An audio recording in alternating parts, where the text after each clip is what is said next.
Article 79 of the Commission gives powers to Parliament to carry out oversight legislation and representation functions. The Parliamentary Commission experiences a budgetary shortfall of 18.77 billion meant for legislative oversight and representation functions. This, if not addressed, will impede timely and responsive oversight, legislation, and representation functions. Only 4% of the total budget of Parliament, which further impedes their effective oversight functions.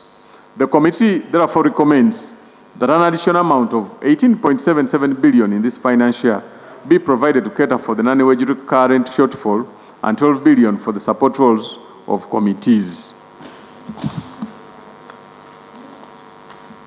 Parliamentary Commission requires an additional 5.636 billion to cater for both medical treatment abroad for members of Parliament and the increased medical insurance premium for the members of Parliament under the medical insurance scheme.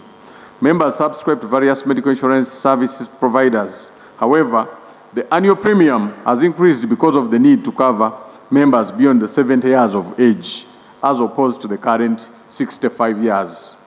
The committee recommends that the additional 5.63 billion to enhance the medical insurance for members be provided. Honourable colleagues, in a special way, I want to extend appreciation to the leadership of Parliament and the technical team for effectively discussing this budget being a statutory budget with the executive and having it covered to that tune. Uganda Human Rights Commission.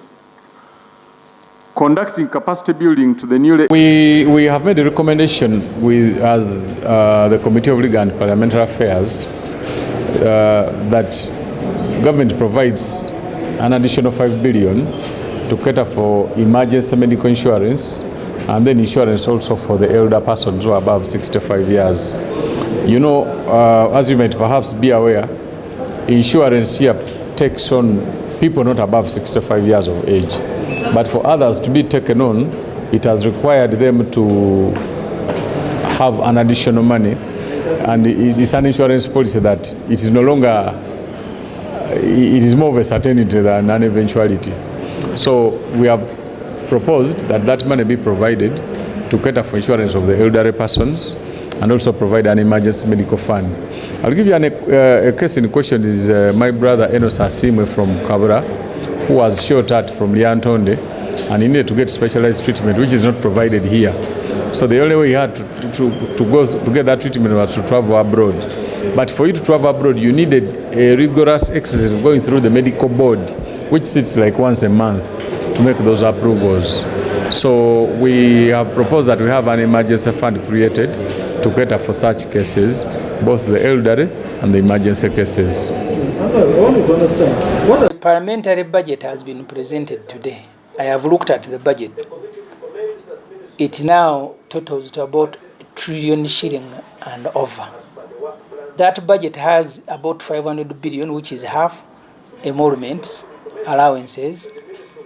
It also has 166 billion, which is vehicles for new MPs. Each new MP will get 315 million to buy a vehicle. The rest of the money is what they have said is oversight for committees. I am not satisfied that committees need more money to do oversight because many of the committees don't travel to go and check on projects. They are doing armchair approval. But even when they have traveled, their reports are not satisfactory. There is also a component of increasing insurance, medical insurance, because we now want to cover all the people. I respect all the people, but I think Parliament isn't a retirement nest. That's why this Parliament that is ending, the older people have not been coming to Parliament. My father, the General Moses Ali, understandably has been on and off. The Honorable Rebecca Kadaga, General Tafire, Jim Mwezi. They brought here Magode Ikuya, who is the State Minister for East African Affairs, on a wheelbarrow and even smuggled him through the President's office. These old people need to be helped to go and retire. If we want, let us make Mulago comfortable, not only for the leaders, but for everybody. So this one should be seeking medical attention from Mulago. But we shouldn't be increasing the burden on taxpayers to look after. Some of them are even entitled to pension and other benefits.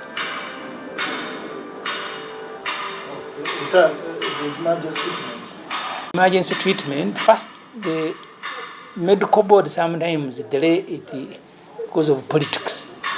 There are people who say, because I had issues here with Segirinya. Segirinya was taken when he was very sick. And then Parliament said we cannot finance his treatment because he has not been approved by medical board. But subsequently they have been taking others like Enos without medical board. So there is also mismanagement of referral outside the country. The reason the medical board is involved is because we cannot make self-referral. We are not competent. The main reason for referral is that a particular ailment cannot be taken care of by our medical facilities.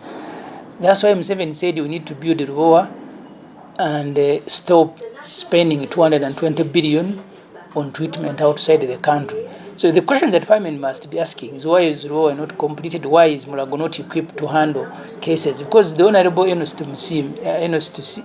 Kabura, he failed. You mean Uganda medical facilities cannot handle broken bones, that even broken bones must be referred to Nairobi? So really, the debate in Parliament should be a debate to improve medical facilities in Uganda, but not to increase money to refer only us a few privileged ones. One of the key factors is that we now have a specific group of members of parliament who are MPs for elderly persons. You must be above 60 years. Now we cannot say you come and work with the institution of parliament, but we don't recognize you on certain benefits like insurance. It will be very discriminatory and of course very unreasonable. So one of the considerations is that we have taken on members of parliament who are above 60 years in principle that you can never have a representative of the elderly persons below 60 years. And others are coming for a second term. Others may even come for a third term. So that is a special consideration by way of change. But also, as you notice in this parliament, the age bracket is generally low and high. We don't have so many elected members of parliament. They are mid-50s, except those who are continuing. We have many people who have retired from public service who are joining politics, whom you admit that they come with a lot of experience to boost the performance of the institution. And so that's been one of the changes that have happened that we are considering. And very finally, because in the recent past we have seen the Parliament, the budget of Parliament report as a committee that we have an increment of committee budgets from 45 billion progressively to 50 and then going forward.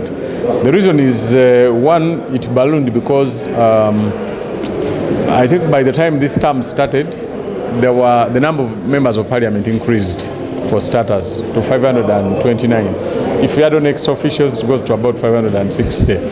But also, so that means increased number of members of parliament means increased number of staff.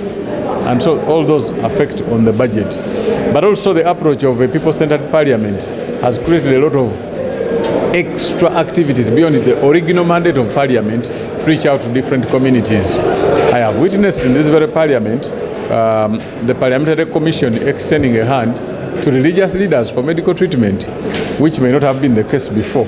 So the scope has increased, but that has increased at the expense of the core mandate of parliament, and that's why we are coming in to rescue the mandate of the parliament through committees to continue doing their work. Thank you so much.